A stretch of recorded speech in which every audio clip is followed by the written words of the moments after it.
Greetings, everyone. I'm excited to welcome Tanguy Chau, co-founder and CEO at Paxton, to the show. Tanguy, welcome. Thank you so much, Ben. It's such a pleasure to be able to speak with you and a big fan of the show here. So thank you. Yeah, great to have you on. So let's dive in. Tell us a little bit about your background. Yeah. So Ben, as we were discussing a little bit earlier, I'm an engineer by training. I did my master, my PhD, and my MBA at MIT. I served on the board of trustees for the institute for a period of 5 years.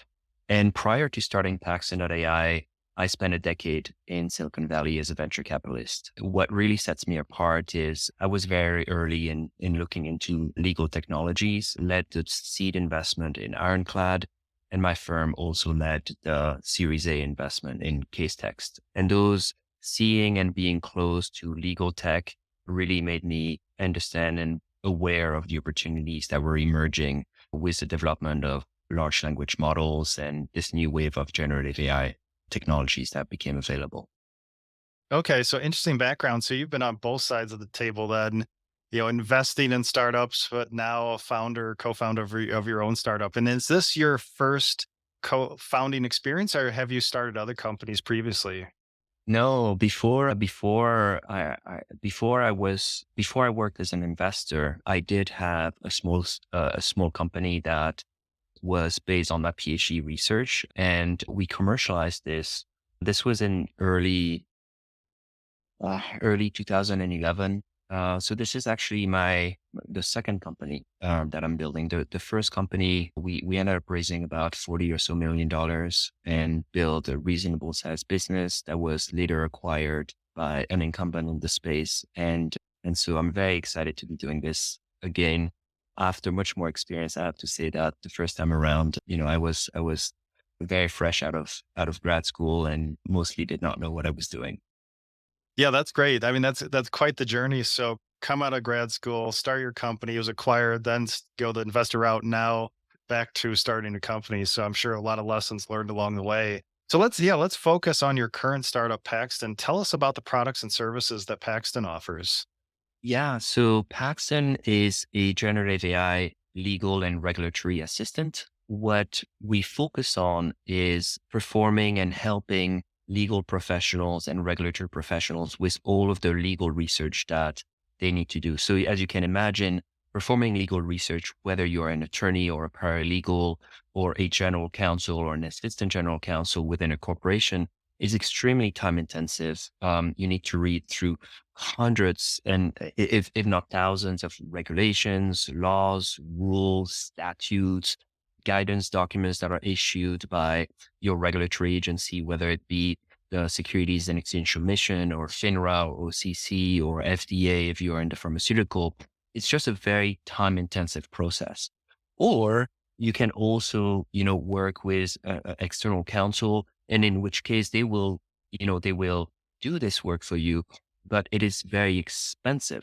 And so what we understood is that there was a need and a desire to apply more modern AI technologies to make this legal research process and legal drafting process a lot more efficient, a lot cheaper, and a lot easier and more pleasant for regulatory and legal professionals.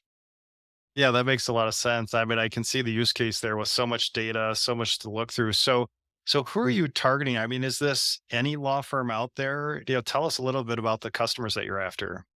Yeah. And maybe I'll touch briefly on, or go to market approach as well. So Yeah. the product is live. We are launching. All of your listeners can experience it directly on Paxton AI.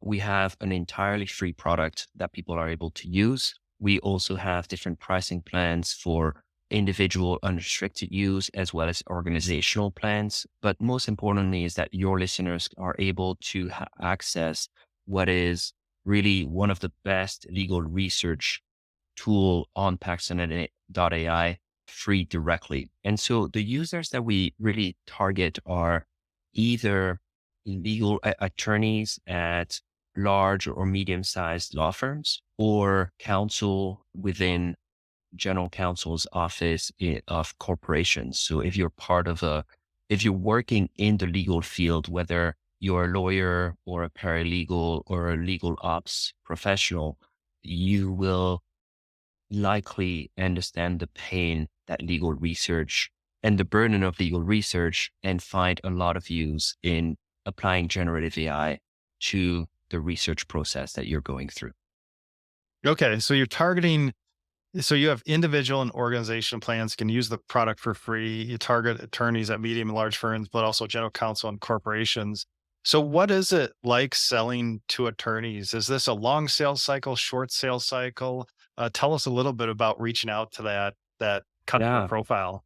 Yeah, I think this is really interesting. I mean, the sales motion selling to a partnership as opposed to a corporation is very different. And, this is the first time that I sell to partnerships and to law firms.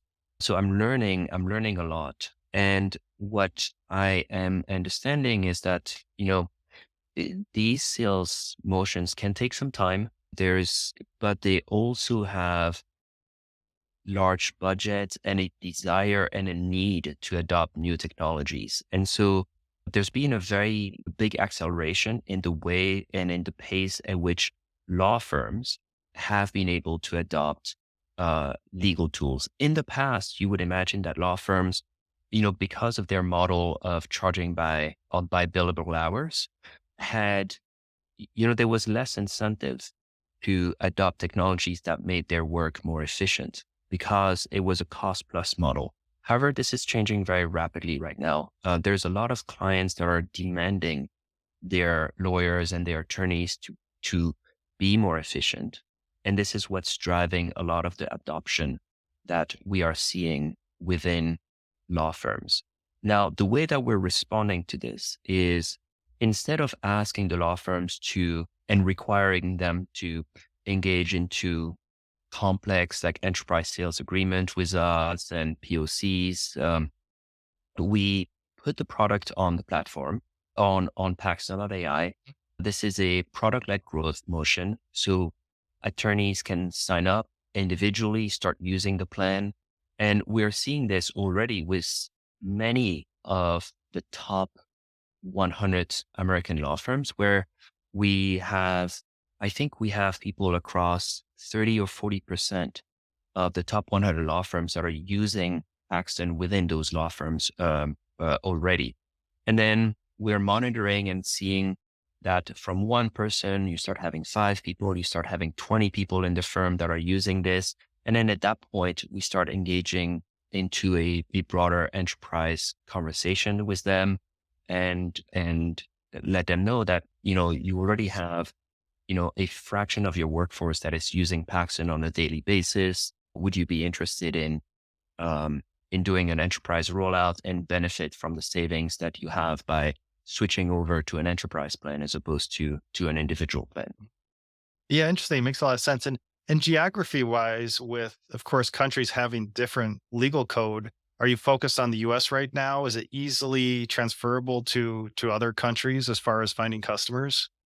Yeah, so we are focused on the US and on US statutes, rules, regulations, court rulings, regulatory filings at this moment. The process that we're doing, which is quite different than the previous generations of legal tech companies. And the reason why we're able to do this is there's been a lot of work that is done by other founders to make the law more accessible and more easily searchable. It is very difficult, even though the law belongs to all of us, it is actually extremely difficult to collect old court rulings from, the last 100 years, 200 years. It's a lot of work. And what enables us to build generative AI models is previous work that others have done and also new technology. So for example, we connect to over 150 million sources where we monitor, track every single statutes, rules, regulations, court rulings directly where they are published at government website, agencies, courts, and then monitor these in real time. And so that is how we are keeping our sources up to date. Now, it's a lot of work to do, as you can imagine, to do in the US. We will be replicating this work internationally in other geographies. But for this moment, at this moment, we're US centric and US focused. Okay. Yeah, makes a ton of sense. Yeah, that sounds like a lot of data to consume and stay up to date on. And so what year did you found Paxton? So we built Paxton this year. So technically my co-founder and I got together in March 2023 to build this company. You know, I have the pleasure and the honor to work with was an old friend of mine. We worked for many years together at McKinsey and Company over a decade ago. And so it's always really nice to be able to work with someone that you have known for a long time, that you share a mode of problem solving. And so we started the company in March 2023 and then raised our first round of financing in June 2023 after building an early prototype and receiving, feedback from the market and signing on customers. Okay. Okay. So started this year, March 2023. And then do you have a location for the company, or are you virtual? Yeah, so this is something that's really important for us to be a fully remote company, and so especially as a small startup, it enables us to hire the best talent wherever the best talent Mhm. is. It also enables us to have a more modern way of building companies and to set the right foundations for remote work. And so that is one of our core company values that, we work remotely, but we effectively, are in the same office. It's just, a Zoom based office. Yep. Zoom. Yep. Know that life. And tell us about your current team size. Yeah, so so we're 10 employees at this moment, including myself and Mike Yule and my co-founders. Most of the team are engineers, so front end, back end, machine learning and AI engineers, except for myself and our product lead who is helping us. I in startups, people wear many hats. So our Hmm. product lead is also or my co-salesman and, but yeah, it's a fully remote team. So wherever you are, likely is that there is someone from the Paxton team in your region, whether it be New York or San Francisco or Portland or, Salt Lake City, Utah or Chicago. Hmm. So it enables us to have very wide geographical coverage. Oh, that's great. So 10 employees, including founders, heavy engineering, which makes sense. And then you just founded the company this year. Are you pre-revenue or are you generating revenue right now? No, we started generating revenue pretty early in the company, and I think this really speaks to the need that law firms and general counsels have in order to adopt new technologies. And so we started our journey for revenue generating activities. We're still in the early stages, Mhm. so I would say when I think about the stages of the company, I think about did they demonstrate viability of their of of the company. So we have demonstrated that there's a need. People are willing to pay for it. People are using the product. The next stage of a company is demonstrating repeatability in their sales motion. That's the stage in which we're at. And repeatability often means that we understand exactly how to target, how to approach, how to sell, who to target. We know or patterns. So we are in the process of establishing this, and a company usually will have found repeatability if they're able to show between $1 to $3 million in revenue. And then after repeatability comes scalability, right? Is that, you know the market, you know how to sell, but you now need to scale it up to a much larger stage. And so, I have to say, I can't wait to get to that stage, but we're still pretty far from it. Yeah, yeah, definitely excited. And we talked a little bit about your customer profile earlier, but tell us a little bit more about your go-to-market motion. How are you reaching out to attorneys and general counsel? Is it inbound, outbound? Tell us a little bit more about that.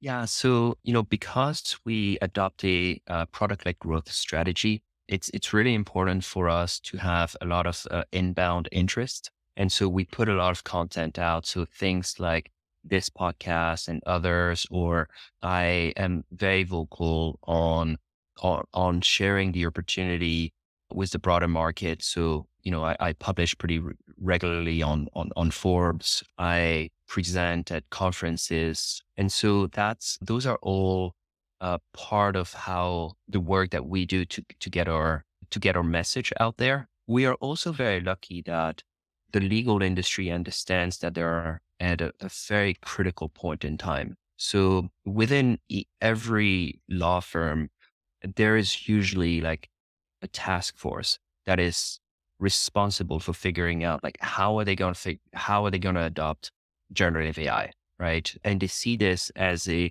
not just as a as an efficiency mechanism or a mechanism to increase revenue or to reduce their legal bills for their customers, but they actually see this as an existential threat. The biggest risk is to be the last law firm or the last lawyers that are not using these tools when they're creating so much more efficiency. Like I've demonstrated this in classes at law schools or within sales demo. We would have, a series of tasks that a lawyer needs to perform. And then I would do and then we would have a second lawyer that performs the exact same task with the help of a generative AI assistant. And you realize that with the right tool, you can make a good lawyer 10 times more efficient. And so it really creates the emergence of, the 10x lawyer. Just like you have a 10x coder or a 10x engineer, there's a concept of a 10x lawyer where a lawyer with given the right tool is going to be 10 times more efficient, 10 times faster, 10 times more accurate than one without the right tools. Yeah, interesting. So it sounds like if you're a client and looking for a law firm and you have a big case, you might want to ask them, "Hey, are you using any generative AI, as an advantage, as that competitive advantage?" So yeah, really interesting. And it looks like you've raised, as far as capital raises, about 6 million to date.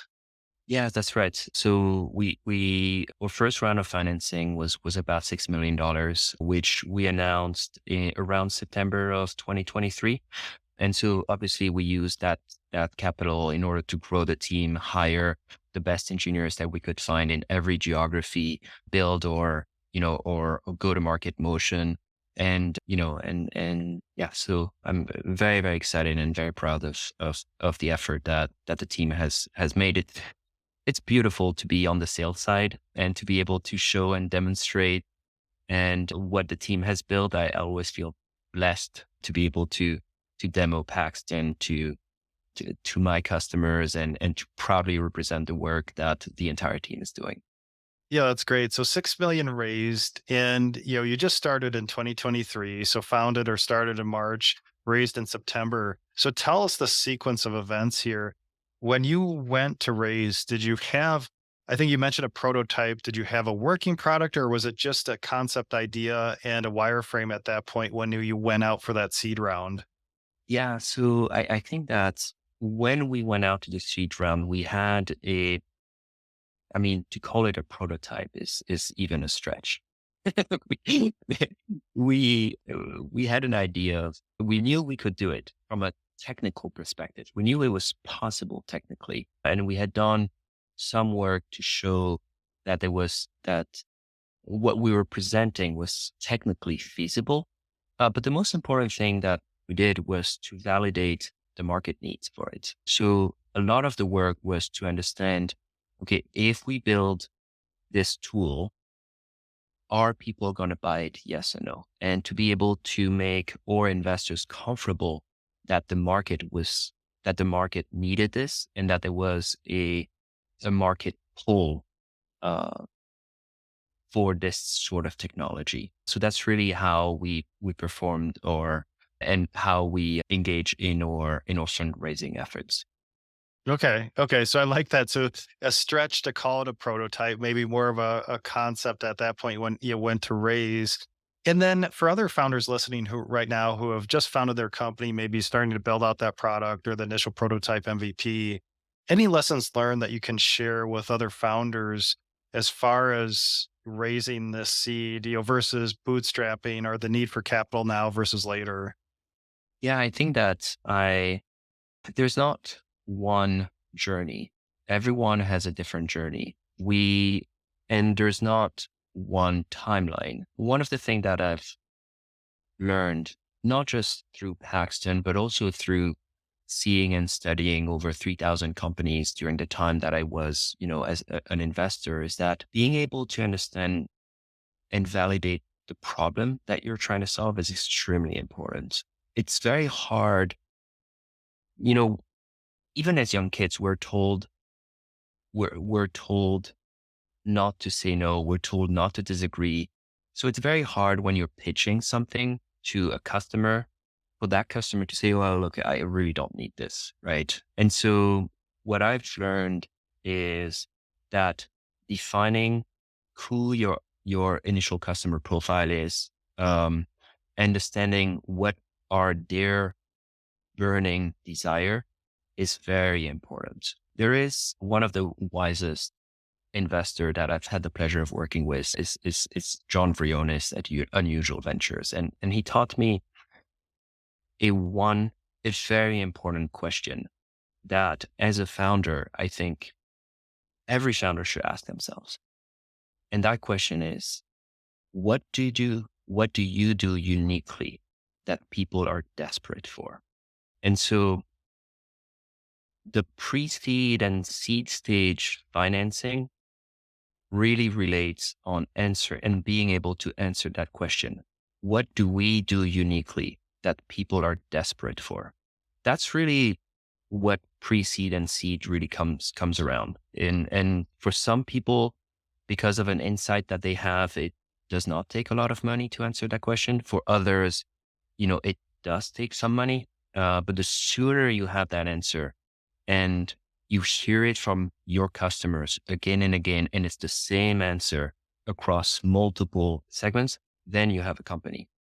If you are not able to answer the question before money runs out, then that's really when companies fail. But it's a very difficult question, and we think we have an answer, right? But we're testing it and growing it, and we don't know how many other customers and how many other people have the same burning desire for a more effective legal research. But we're discovering this at this stage. But my feedback for early stage founders is focus, talk to hundreds and have hundreds of conversations. In order for you to have hundreds of conversations, you need to reach out to thousands of people, right? Reach out to 2,000 people in order to have 100 conversations, in order to answer this one question. What do you do uniquely that people are desperate for? And the credit goes to John Vrionis for this question. Yeah, that was a great question and tough to answer. So appreciate that insight based on your experience. And at the current stage of Paxton, do you have a favorite number or metric that you're focused on to guide the business? Yeah, I think that, as CEO, I can see a lot of metrics. Some metrics make me happier when I look at, recurring users or time spent on the platform and all of these things. But in the end, as a former VCs and as a CEO that is focused on get it to the next stage, really the only metric that I focus on is revenues. And so, yeah, so that's my focus. Yeah, yep. You got to focus on revenue. So I love that. So, Tanguy, really appreciate your time today as we wrap up. Tell us what's coming up next for Paxton. Yeah, thank you so much for the time. So what's next is today Paxton is, a very capable, I would say, first year associate that is able to perform legal research, synthesize documents, pull across different statutes, rules, regulations. Like a first year associate, it does require the input of an experienced attorney to validate and to make sure that the outputs are correct and accurate, but everything that Paxton writes is properly footnoted. What is next for us is to start building autonomous agents. So that means that Paxton would be able to search and create its own workflow and look for data and sources that we may not have ingested yet, and where Paxton is able to set that work. And so Look, I think the next 5 to 10 years are going to be transformational because of generative AI technologies. And particularly, I think the legal industry will will be very different when we will speak again in 5 years or before. But over the next 5 years, I know the legal industry will be vastly different 5 years from now. Yeah, big changes coming to legal tech and the legal industry. So, Tanguy, really appreciate your time today. If listeners would like to learn more about Paxton, where should we send them online? Yeah, absolutely. So Paxton.ai, Paxton.ai, you can immediately experience one of the most powerful and freely available legal research tools. So, and then if listeners want to get in touch with me, my email is simply hello@paxton.ai, and it gets to me and my team directly. And I would love to get feedback. All right, that's great. If you'd like to learn more about what Tonguy's doing at Paxton, check out paxton.ai or email hello@paxton.ai. So, Tonguy, really appreciate your time and sharing your experiences.